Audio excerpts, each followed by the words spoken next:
honor to introduce student activist 19-year-old Antuna.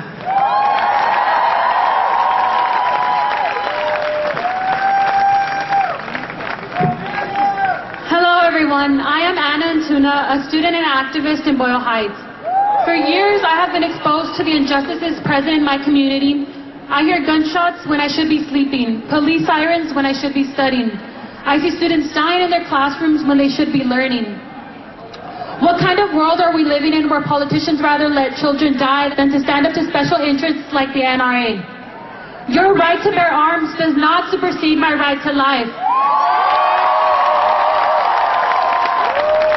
Because of the powerful resilience that students from Parkland, Florida, and all over the country have demonstrated, I am here to say that it is time for us, the students, the youth, to unite and to raise our voices, because we are and we will be the change. An evident fear that's instilled in me, in all of us, is the inadequacy that our voices don't matter and that they will never be heard. Frankly, a singular voice doesn't seem to have much impact. But in lieu of the recent tragedies that continue to surface, a singular voice has turned into many. I mean, look at all of us here gathered today. We will be heard and we will make a vital difference. It is unfortunate, though, that something so terrible as school shootings have to occur in order for us to unite and fight for change. As I mentioned earlier, I am a student and activist from Boyle Heights, a working-class Latinx community where the median income for a household is $33,000. Where 30% of us live in poverty, and many of us are undocumented.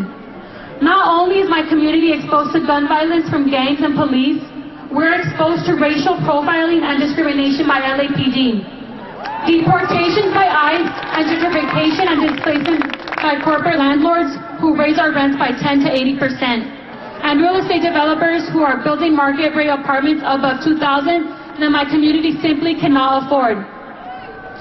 In essence, my community and many communities in Los Angeles are under constant attack, but you will never see or hear about it on TV like these terrible school shootings. So as we march for our lives today, let us not only stand up against the NRA and the politicians that receive money from them, but let us stand up against all special interests. The NRA, the real estate developers, the health insurance companies, big pharma, the oil companies, the military-industrial complex, and the entire billionaire class.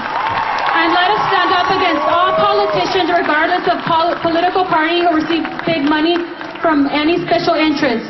Lastly, to all the youth out there, run for office. The average age in Congress is 58 years old. Millions of people today are empowering us to lead the change, so they should empower us to be the decision and policy makers of tomorrow. With that said, I want to give a shout out to a fellow youth, Kenneth Mejia, who is running for Congress right here in Los Angeles on June 5th to take on the entire corporate and political establishment. Get out